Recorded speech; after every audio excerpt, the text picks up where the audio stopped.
Jean-Marc Daniel, bonsoir. Vous êtes économiste. Vous venez de publier les 3 controverses de la pensée économique chez Odile Jacob. On vous invite parce qu'aujourd'hui, l'État a annoncé le sauvetage d'Alstom avec la commande de 21 commandes de TGV, l'annonce de 21 commandes de TGV, donc 15 par l'État. L'objectif, c'est de sauver l'usine d'Alstom de Belfort. Jean-Marc Daniel, est-ce que l'État est dans son rôle? Après tout, il est actionnaire d'Alstom, Alstom qui emploie 480 salariés à Belfort. Alors, je ne pense pas qu'il soit immédiatement dans son rôle, même si il est actionnaire, d'ailleurs, dans des conditions un peu complexes, puisqu'il est porteur des actions qui, à l'origine, étaient détenues par Bouygues. Et en fait, quand on regarde, Alstom n'a pas besoin d'être sauvé en tant qu'entreprise. Et quelque temps avant l'affaire de Belfort, on avait salué la gestion d'Alstom qui avait réussi à obtenir le contrat de l'Amtrak aux États-Unis. Et oui, alors pourquoi est-ce que ces TGV qu'on vend aux États-Unis, on n'en profite pas en France? Alors, on n'en profite pas en France parce que, en général, on construit les trains près du réseau ferré qui va les utiliser. Parce que si on doit les transporter de Belfort jusqu'à Boston, ça va prendre énormément de temps et d'argent. D'ailleurs, la SNCF et la RATP ont des commandes importantes à faire concernant le réseau de la région Île-de-France. Et les trains en question, les rames de RER sont fabriquées en France. Sauf qu'elles sont fabriquées par Bombardier, qui est une entreprise canadienne, mais les emplois, ils sont français, occupés par des Français à Valenciennes. Et donc là, il y a une excitation autour d'un site particulier de fabrication d'Alstom, qui est à Belfort. Et je pense que l'État ne raisonne pas sur un plan économique, mais il raisonne de façon purement politique. Et normalement, une politique industrielle, c'est penser industrie et pas exclusivement politique. Alors, c'est vrai que ça peut sembler bizarre, puisque cette usine de Belfort fabrique des TGV. La SNCF n'a pas besoin de TGV. Du coup, l'État a quand même commandé 15 TGV, qui vont rouler en vitesse normale, à 200 km/h. Sauf qu'un TGV, ça vaut 2 fois plus cher qu'un train normal. Donc, c'est pas du tout rationnel. Si on fait l'addition, ça a coûté 700 millions d'euros, là, cette commande publique.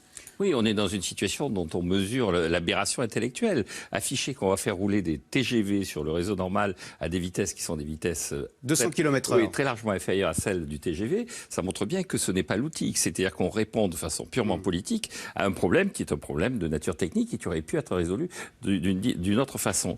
Qui va payer les 500 millions pour les 15 TGV? Alors, officiellement, c'est l'État qui a annoncé qu'il allait payer. Donc ça va faire plus de dettes. Voilà, exactement. Compte tenu de la situation des finances publiques, ça va accroître encore le stock de dettes. Quand même un chiffre, 700 millions d'euros, si on divise par 400 emplois, ça fait que chaque emploi sauvé va coûter 2 millions d'euros à l'État.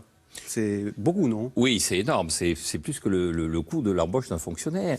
Et on s'aperçoit que ces 400 emplois sont le symbole de la disparition de notre tissu industriel. Mais en un an, c'est-à-dire entre juin 2015 et juin 2016, l'industrie française a supprimé 33 000 emplois. Pourquoi elle supprime des emplois? Elle supprime des emplois essentiellement parce qu'elle fait énormément de gains de productivité. L'usine de demain est une usine avec de moins en moins d'ouvriers et de plus en plus de robots. Et donc, il est normal que cette adaptation permanente conduise à la disparition d'emplois de certains lieux, de certains sites. C'est terrible parce que vous dites, au fond, il faut que les salariés d'Alstom de Belfort se résignent à perdre leur emploi. Au fond... Je pense qu'il faut qu'ils se résignent, c'est pas le mot, qu'ils s'adaptent, qu'ils se préparent à la mutation de l'outil industriel. Alstom leur avait proposé d'aller à Reichshofen, et donc je pense qu'il y a un véritable enjeu qui est d'organiser effectivement la rotation vers Reichshofen, d'organiser l'adaptation de leurs compétences, de préparer aux emplois du futur. Mais je crois qu'il ne faut pas qu'ils se fassent d'illusions. Je l'ai dit à plusieurs reprises, on avait fait des grandes promesses aux ouvriers de Renault à Vilvoorde en Belgique, qu'ils aillent voir ce qu'est devenu l'usine de Vilvoorde. Elle est fermée, l'usine de Vilvoorde. Parce qu'un industriel, une entreprise, elle est nécessairement obligée de s'adapter en permanence à l'évolution de son marché, donc, de ses commandes, vous êtes en train de me ses dire, besoins. Non seulement c'est un sauvetage coûteux, mais c'est un sauvetage inutile parce que cette usine, à terme, est condamnée, parce qu'il y aura des gains de productivité à faire et parce que les robots vont remplacer la main-d'œuvre pour fabriquer les TGV? Je pense qu'à la fois, les robots vont remplacer la main-d'œuvre, y compris pour fabriquer les TGV. Et je pense que Alstom a construit sa stratégie industrielle pour aller vers les endroits où il y a des réseaux de chemin de fer qui vont avoir besoin de beaucoup de matériel. La caractéristique du marché américain, pourquoi est-ce que Alstom est allé vers Amtrak? Parce que la caractéristique du marché américain, c'est qu'ils sont en train de rénover complètement complètement leur réseau ferré sur la base essentiellement des grandes villes des deux côtes, côte est, côte ouest. Et donc là, il y a un marché porteur. De même, Alstom est présent dans les pays émergents parce que là, il y a des marchés porteurs de rénovation et de création de lignes de chemin de fer. En France, on a un réseau ferré qui est développé. Les principales villes sont déjà desservies, sont déjà liées les unes entre elles. Et la SNCF est plutôt en train de se retirer. On le voit, elle est en train de fermer ses lignes de nuit. La SNCF a été obligée de dévaloriser la valeur de ses TGV dans ses comptes parce qu'elle utilise moins ses TGV qu'elle l'avait prévu initialement. Donc la SNCF est plutôt sur un marché qui arrive relativement à saturation. Donc la SNCF étant à saturation, les gens qui fournissent la SNCF sont aussi appelés à limiter leur travail. Alors je vous propose d'écouter quelques réactions à Belfort. Vous allez voir, certains sont soulagés, même si d'autres partagent malheureusement votre opinion et restent très inquiets sur la pérennité du site de Belfort. On écoute quelques réactions à Belfort. Ça veut dire que le site de Belfort sera pérennisé pour l'instant, donc oui, c'est un grand soulagement. On a des promesses du gouvernement, en plus signées, écrites, donc c'est très bien pour l'avenir. Pour le moment, c'est sûr que c'est une première bataille, maintenant il faut voir l'avenir. Vous restez méfiant en fait? Oui, oui, ça nous garantit peut-être un travail jusqu'à 2020, mais ce qu'il faut voir, c'est la pérennité. Là, on a juste l'impression qu'ils nous annoncent une prolongation de la non-fermeture, et c'est tout, et que d'ici 4 ans, Alstom va quand même fermer définitivement ses portes.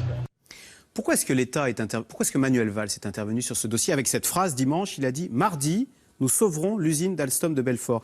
Est-ce qu'il se dit qu'il est dans son rôle ou est-ce que c'est purement politique? C'est parce qu'il faut faire quelque chose, il faut marquer un volontarisme parce que les gens ne comprendraient pas que l'État laisse fermer cette usine plus que centenaire sans réagir? Je pense que c'est purement politique. C'est-à-dire qu'on parle beaucoup de politique industrielle. En fait, vous avez deux versions de la politique industrielle qui sont d'ailleurs assez difficiles à mener dans les deux cas. Une version qui consiste à préparer l'avenir. C'était la grande version des années de Gaulle-Pompidou où on faisait le plan calcul, où on essayait de construire l'industrie du futur. Et ça s'est révélé assez décevant. Le plan calcul a été un échec. Les plans machines-outils qui se sont accumulés ont été également des échecs. Et puis il y a ce qu'on appelle maintenant la politique industrielle, qui est une politique purement défensive, qui consiste à essayer de sauvegarder des emplois dans des entreprises et de moins en moins sur la base d'une rationalité économique. À la limite, on pourrait penser qu'on essaie de sauvegarder des emplois pour essayer de faire vivre une entreprise qui a des potentialités de redressement. C'est un peu ce qui s'est passé à Saint-Nazaire avec les chantiers navals. STX, oui, qui ont été une réussite. Qui ont été une réussite. Là, on est plutôt dans une phase où on voit bien qu'il y a une intervention qui est sur des bases quasiment strictement politique, avec une solution dont tout le monde sent bien qu'elle est aberrante sur le plan économique. Et on retrouve, ça me fait penser un peu, moi qui ai vécu les années 60-70, à l'époque où on stockait du beurre pour permettre aux agriculteurs de s'adapter et de préparer la ferme du futur. Jean-Marc Daniel, d'accord avec cette commande de 15 TGV inutiles et donc ils vont rouler à des vitesses normales. En même temps, l'État le dit, il faut patienter jusqu'en 2021 parce qu'en 2021, Alstom va devoir fabriquer le nouveau TGV de 5e génération. Et puis par ailleurs, il faudrait que ce site fabrique des bus électriques. Justement, est-ce qu'il n'y a pas là une filière du futur qui se dessine pour ce site de Belfort? Alors, il y a une filière du futur qui se dessine, mais il faut bien voir qu'une usine, notamment de production de matériel de transport, automobile, autobus, wagons de chemin de fer, c'est de plus en plus robotisé. Les usines qui apparaissent maintenant aux États-Unis sur ce secteur-là sont des usines où il n'y a pratiquement aucun ouvrier. Et les ouvriers, ce ne sont plus des ouvriers au sens métallurgiste du terme, ce sont les gens qui passent l'aspirateur parce que les robots sont très fragiles et ne supportent pas la moindre poussière. Ce sont des bureaux d'études qui réfléchissent en permanence à la façon d'améliorer les logiciels de ces robots. Donc, c'est terrible, on a besoin ou d'ingénieurs ou de balayeurs, comme vous êtes en train de me dire. Dans l'industrie, mais l'activité économique, la vie économique ne se limite pas à la production de wagons de chemin de fer. Il y a aussi les services, c'est ça que vous voulez dire? Il y a de plus en plus de services, il y a de plus en plus de types d'activités qui émergent parallèlement à l'industrie. Bon, l'État, en tous les cas, le sauveur, hein, c'est un peu l'image qu'il veut donner avec cette idée. Parce qu'on peut dire aussi, il y a des tas d'entreprises en difficulté qui demain vont se dire, moi aussi, je veux des commandes publiques pour sauver ma boîte, non? Ah ben exactement, là, tout le monde va se précipiter. La seule chose que peut dire l'État, c'est, écoutez, là, j'avais 20% du capital, donc c'était normal que j'intervienne. Voilà, en tous les cas, on n'a pas du coup parlé de votre livre, qui est passionnant, 3 controverses de la pensée économique chez Odile Jacob, qui répond à cette question passionnante, hein, nos emplois sont-ils menacés par les machines? On en parlait quand même un petit peu, hein, est-ce qu'il faut être pour ou contre la robotisation, qui est inévitable? Merci Jean-Marc Daniel, donc économiste, et votre livre qui vient d'être publié. Restez avec nous tout de suite, Caroline Roux. C'est dans l'air. Le pape François accuse les manuels scolaires français de favoriser la théorie du genre. Pourquoi cette sortie papale maintenant? Najat Vallaud-Belkacem cible-t-elle le mouvement, la manif pour tous? C'est tout de suite. C'est dans l'air. Caroline Roux.